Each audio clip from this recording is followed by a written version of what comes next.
প্রথমেই একটি ভালো খবর দিয়ে শুরু করি। গত 28শে ফেব্রুয়ারি তেহরানে আক্রমণ দিয়ে যে যুদ্ধের শুরু করেছিল আমেরিকা ও ইসরায়েল, সেই যুদ্ধ আজ শেষ হয়েছে। শান্তি চুক্তি স্বাক্ষর করেছেন ইরানের ও আমেরিকার প্রেসিডেন্ট ফ্রান্সের ভার্সাই শহরে। চুক্তি স্বাক্ষরের সঙ্গে সঙ্গে ইরান হরমুজ প্রণালী খুলে দিয়েছে এবং আমেরিকাও হরমুজ অবরোধ তুলে নিয়েছে। আর এই খবর প্রকাশ্যে আসার সঙ্গে সঙ্গে আন্তর্জাতিক মহলে স্বস্তি নেমেছে। তেলের বাজারে ক্রুড অয়েলের দাম প্রায় 1.5% নিচে এসে গেছে। একটা কিন্তু যদিও আছে, একটা কাঁটা, সেটা ইসরায়েল। লেবাননে হেজবোল্লার বিরুদ্ধে আক্রমণ থামাতে রাজি নয় ইসরায়েল, এটাই একটা কাঁটা। এই খবরের পর আমরা আসব ভারত আমেরিকা সম্পর্কের যে ছবি দেখা গেল ফ্রান্সে G7 বৈঠকে, সেই বিষয়টিতে। ভারত G7-এর সদস্য নয়, এর সদস্য হলো Canada, France, Germany, Italy, Japan, United kingdom এবং ইউনাইটেড স্টেটস, এই 7টি দেশ। কিন্তু কিছু অন্য আমন্ত্রিত দেশও আছে, তাদের মধ্যে চীন, রাশিয়া নেই। এর মধ্যে যদিও উল্লেখযোগ্য অবশ্যই ভারত, গ্লোবাল সাউথের প্রতিনিধি ভারত। আর G7-এর অফিসিয়াল ফটোশুটের ছবির দিকে তাকালে দেখবেন স্থায়ী সদস্য দেশ না হয়েও প্রধানমন্ত্রী মোদি দাঁড়িয়ে আছেন সামনের সারিতে। আয়োজক ফরাসি রাষ্ট্রপতির ডান পাশে ট্রাম্প, বাম পাশে মোদি। আর এই ছবিটাই বুঝিয়ে দেয় ভারতের গুরুত্ব। এখানে আলোচনা করব ট্রাম্প এবং মোদির 16 মাস পর এই মুখোমুখি দেখা কি বার্তা দিল, আর এই বার্তার মধ্যে বাংলাদেশ কোথায় আছে এবং কিভাবে আছে। সেই আলোচনায় যাওয়ার আগে 3টি ছোট্ট ছবির কথা বলবো। মোদি তার দিকে এগিয়ে আসতেই ট্রাম্প যেভাবে উঠে দাঁড়িয়ে হাত মেলালেন মোদির সঙ্গে, সেটি। দ্বিতীয় ছবিটি হলো ট্রাম্প মোদির সঙ্গে সম্মেলনের সাইড লাইনে এক বক্তব্যে বললেন সাংবাদিকদের সামনে, সবার সামনে, Modi is cool and calm and a total killer, I am not like him. এবং তৃতীয়টি, ট্রাম্প এটাও বলেছেন, we don't have a contract, but if they were attacked we would be there to help them. If they are attacked and he is the leader, we are going to be there to help. দেখুন, প্রথমটুকু আর শেষটুকুর মধ্যে একটু ফারাক আছে। প্রথমে বললেন ভারত যদি আক্রান্ত হয় তাহলে আমরা ভারতের, মানে আমেরিকা ভারতের পাশে সাহায্য করার জন্য থাকবে। আর দ্বিতীয় যেটা বললেন, if they are attacked and he is the leader, মানে যদি ভারত আক্রান্ত হয় এবং মোদি যদি প্রধানমন্ত্রী থাকেন, নেতা থাকেন, তাহলে আমরা ভারতের পাশে আছি। তার মানে এই কথাগুলোকে সামনে রেখে এগোবো আমরা। প্রথমে উঠে দাঁড়িয়ে মোদির সঙ্গে করমর্দনের কথাটা বলি। এটা সাধারণ শিষ্টাচার বলাই যায়, কিন্তু মনে রাখা ভালো এরকম শিষ্টাচার ট্রাম্পের অভিধানে নেই।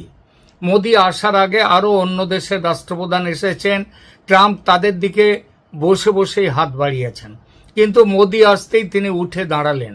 এটা সাধারণ শিষ্টাচারের বাইরে অন্য ইঙ্গিত দেয়। এই ইঙ্গিত কোর্স কারেকশনের, মানে যে পথে চলছিল ভারত আমেরিকা সম্পর্ক, যার জন্য দায় মূলত আমেরিকার, ট্রাম্প সাহেবের, সেইটা শুধরে নেয়ার ইঙ্গিত দিলেন। সবাই জানেন গত 16 মাস ভারত আমেরিকা বা ট্রাম্প মোদির সম্পর্ক অপারেশন সিন্দুর নিয়ে, ট্রেড ট্যারিফ নিয়ে, ট্রেড এগ্রিমেন্ট নিয়ে কোন পর্যায়ে পৌঁছেছে। সেই জায়গা থেকে যে বেরিয়ে আসতে চাইছেন ট্রাম্প, এই শিষ্টাচার তারই ইঙ্গিত। দ্বিতীয়ত, ট্রাম্পের Modi is cool and calm and a total killer, এই মন্তব্যের প্রকৃত রাজনৈতিক অর্থ কি? এটি কি ভারত আমেরিকা সম্পর্কে জমে থাকা তিক্ততা কমার ইঙ্গিত? এর ফলে বাংলাদেশের রাজনীতিতে কোনো বাস্তব প্রভাব পড়তে পারে কি? এই দুটো বিষয়ের দিকে আমরা এখানে নজরটা দেব। প্রথমেই বলে রাখা ভালো, ট্রাম্প কিন্তু সত্যিই মোদিকে কুল, কাম অ্যান্ড এ টোটাল কিলার বলে প্রশংসা করেছেন। প্রসঙ্গটি ছিল মোদির রাজনৈতিক ও দর কষাকষির দক্ষতা নিয়ে। একই বৈঠকে ট্রাম্প ভারত আমেরিকা বাণিজ্য ও প্রতিরক্ষা সহযোগিতার কথাও বলেছেন এবং ভারতের প্রতি সমর্থন পুনরায় ব্যক্ত করেছেন। আর টোটাল কিলার বলতে ট্রাম্প কি বোঝাতে চেয়েছেন দেখুন, আমেরিকার রাজনৈতিক কথ্য ভাষায় কিলার শব্দটি প্রায়ই ব্যবহৃত হয়, কিন্তু ভালোবেসেও অনেক সময় এমন কাউকে বোঝাতে যিনি অত্যন্ত কার্যকর, কঠোর এবং প্রতিদ্বন্দ্বীকে হারাতে সক্ষম এবং আলোচনায় কোনো ছাড় দেন না, অর্থাৎ প্রশংসা সূচক কথা এটা।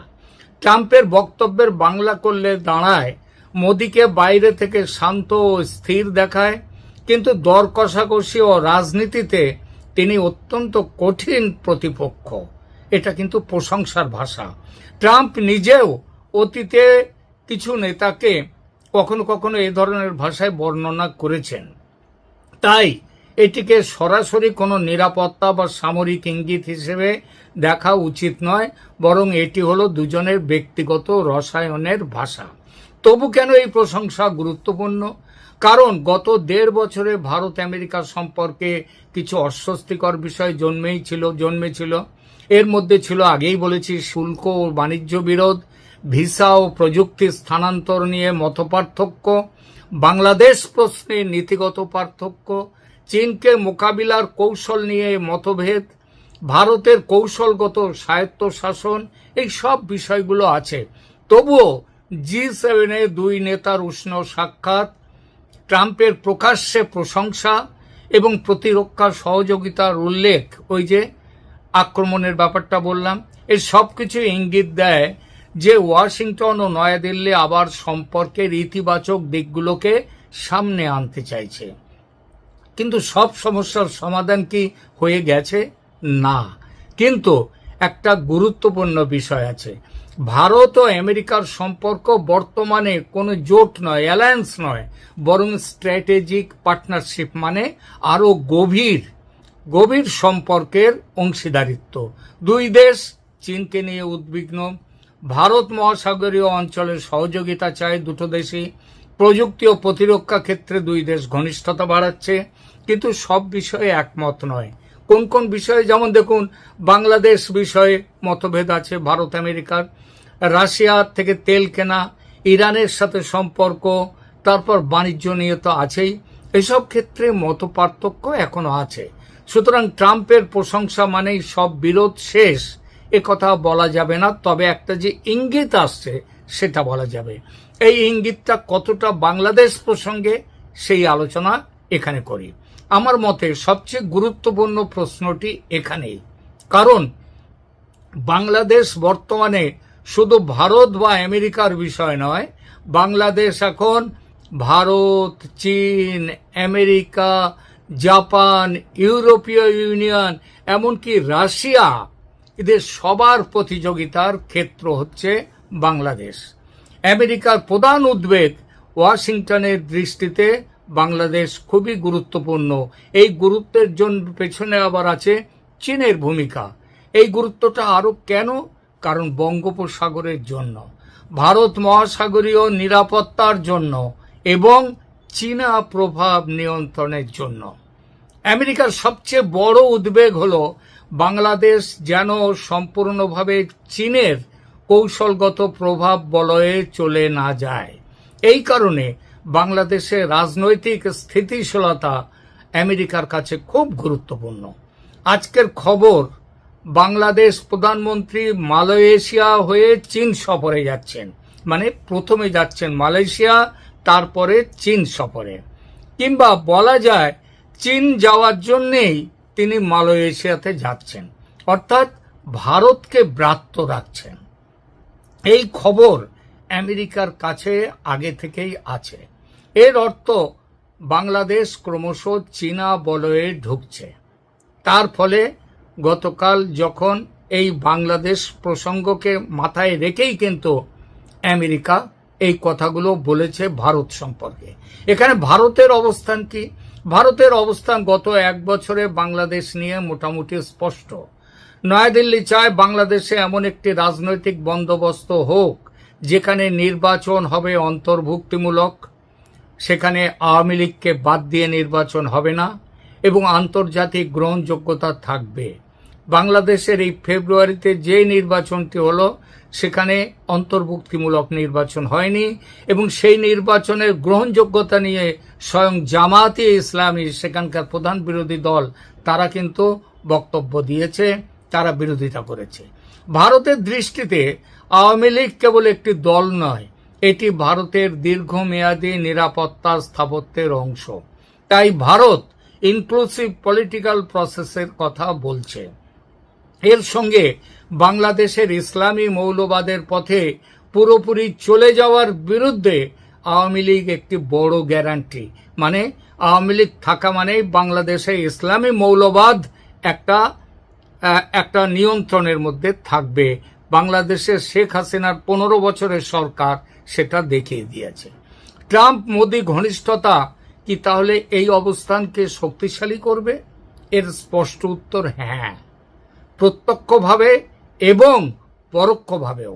কারণ ট্রাম্প প্রশাসন সিদ্ধান্তে মোটামুটি পৌঁছে গেছে যে বাংলাদেশে চীনের প্রভাব কমাতে ভারতের সঙ্গে সমন্বয় করা দরকার।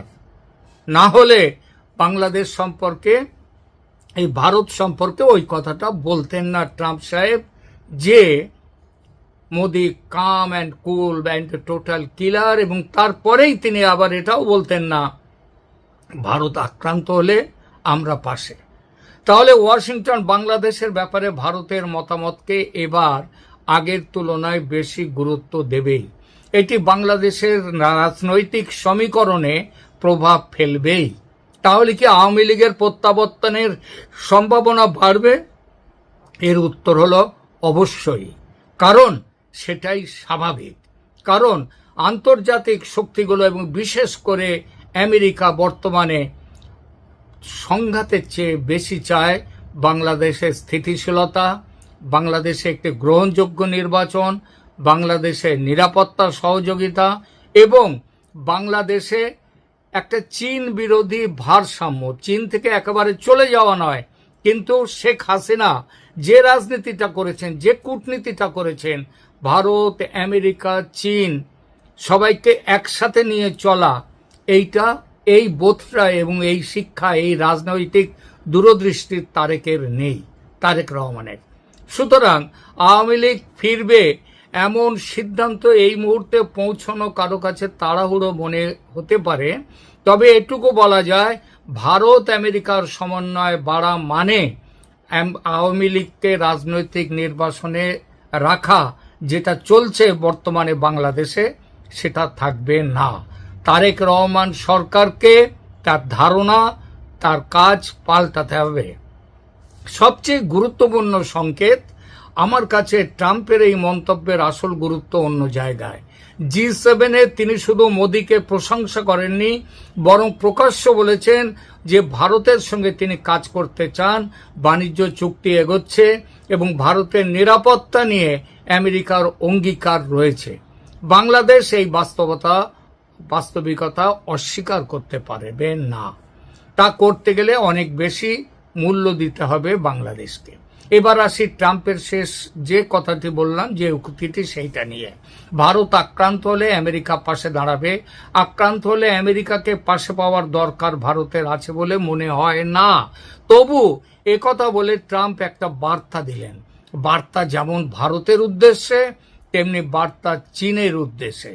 বলা হলো ভারত আমেরিকার সম্পর্ক ভাঙেনি। পাকিস্তানের উদ্দেশ্যে বার্তা দেয়া হলো ভারত আমেরিকার অংশীদারিত্ব বহাল আছে, সম্পর্ক অটুট। এবং ঢাকার উদ্দেশ্যে বার্তা দেয়া হলো চীন থেকে দূরে থাকো, ভারতের সাথে লড়াইতে নেব না। কারণ ওয়াশিংটন ও নয়াদিল্লি আবার কাছাকাছি। তাই উপসংহার এইবার আসি। ট্রাম্পের Modi is cool and calm and a total killer মন্তব্যটিকে কেবল ব্যক্তিগত প্রশংসা হিসেবে দেখলে ভুল হবে। এটি মূলত মোদিকে একজন কঠোর, দক্ষ, সফল, দর কষাকষি করতে পারেন এমন নেতা হিসেবে স্বীকৃতি দেয়া। একই সঙ্গে এটি ইঙ্গিত দেয় যে ট্রাম্প প্রশাসন ভারতের সঙ্গে সম্পর্ককে আবার অগ্রাধিকার দিয়ে মধুর করতে চাইছে। বাংলাদেশের ক্ষেত্রে এর তাৎপর্য অপরিসীম। ওয়াশিংটন ভবিষ্যতে বাংলাদেশ নীতি নির্ধারণে ভারতের উদ্বেগকে আগের তুলনায় বেশি গুরুত্ব দেবে এবং সেই গুরুত্ব দেওয়ার পথে অবশ্যই আওয়ামী লীগকে নিয়ে অন্তর্ভুক্তিমূলক নির্বাচন করতে হবে। ভারতের যে দাবি গত কয়েক মাস ধরে চলছে, সেই দাবিতে আমেরিকা সিলমোহর দিতে বাধ্য। একটি বিষয় স্পষ্ট, যদি ট্রাম্প ও মোদির ব্যক্তিগত রসায়ন আবার 2019-20 সালের স্তরে ফিরে যায়, তাহলে বাংলাদেশ প্রশ্নে ভারত আমেরিকা একযোগে ভাববে, একসাথে এগোবে। এখনকার মতো এ পর্যন্ত। ধন্যবাদ।